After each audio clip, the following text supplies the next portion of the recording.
పౌరుషపురం రాజుగారికి యామిని ఒక్కతే కూతురు. ఆమెను ఎంతో గారాబంగా పెంచడం వల్ల ఆమెకు చాలా గర్వం పెరిగిపోయింది. అందరినీ చులకనగా చూస్తూ ఉండేది. ఒకరోజు ఆమెను పెళ్లి చేసుకోవడానికి మణిపురం రాజైన విక్రముడు వచ్చాడు. మణిపురం చాలా చిన్న దేశమని, మీరు మాతో సరిపోరని యామిని విక్రముని చాలా చులకనగా మాట్లాడింది. దానితో విక్రముని కోపం వచ్చి, ఒకరోజు నువ్వు ఏది దొరికితే అది తింటావు, ఏ నీరు పడితే ఆ నీరు తాగుతావు, ఎక్కడ పడితే అక్కడ పడుకుంటావు, అప్పుడు తెలుస్తుంది అని చెప్పి వెళ్ళిపోయాడు. ఈ ప్రవర్తనకి రాజుగారికి చాలా కోపం వచ్చింది.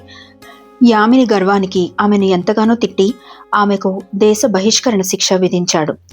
యామిని చేసేదేమీ లేక అంతఃపురం వదిలి, రాజప్రాసాదం వదిలి బయటకు వచ్చేసింది. ఆమెను కొంతమంది తీసుకువెళ్లి అడవిలో వదిలేసి వెనక్కు వెళ్ళిపోయారు.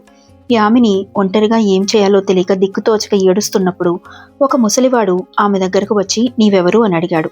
నాకెవరూ లేరు, నాకు ఆశ్రయం కావాలి అంటే, నేను ఏదైనా పని వెతుకుతూ వెళ్తున్నాను, నాతో ఉండవచ్చు అన్నాడు.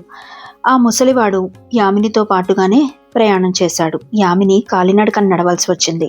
యామినికి ఆకలి వేస్తే ఆ ముసలివాడు కొన్ని అటుకులు ఇచ్చాడు. ఆ అటుకులు తింటూ యామిని ఎంతగానో బాధపడింది.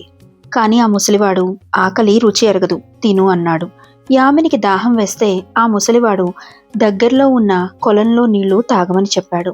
ఆ తర్వాత కొంత దూరం నడిచాక చీకటి పడ్డంతో యామిని కటిక నేల మీదే నిద్రించింది. కొంతకాలం తర్వాత వారు మణిపురానికి చేరారు. ముసలివాడు అంతఃపురంలో యామినికి ఒక ఉద్యోగం చూశాడు.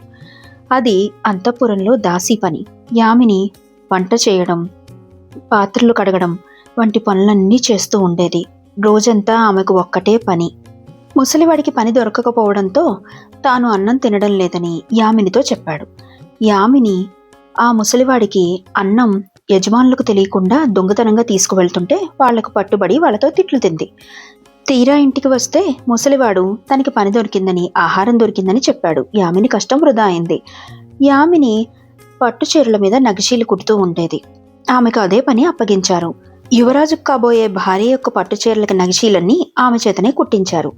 కాబోయే యువరాణి అచ్చు యామినిలాగే ఉంటుందని ఆమెకు శుభ్రంగా స్నానం చేయించి ఆమెకు ఆ పట్టు చీరలు కట్టి నగలు పెట్టి ఆమెను వధువులా అలంకరించారు. వెంటనే విక్రమాదిత్యుడు వచ్చి ఆమెను చూసి, నీకీ పెళ్లి ఇష్టమైన యామిని అని అడిగాడు. యామిని ఆశ్చర్యపోయింది. ఇవన్నీ తన గర్వం పోగొట్టడానికి చేసిన పనులేని తెలుసుకొని సంతోషించింది. ఆమె విక్రమాదిత్యునితో పెళ్లికి అంగీకరించింది. వాళ్ళిద్దరి పెళ్లి అంగరంగ వైభవంగా జరిగిపోయింది.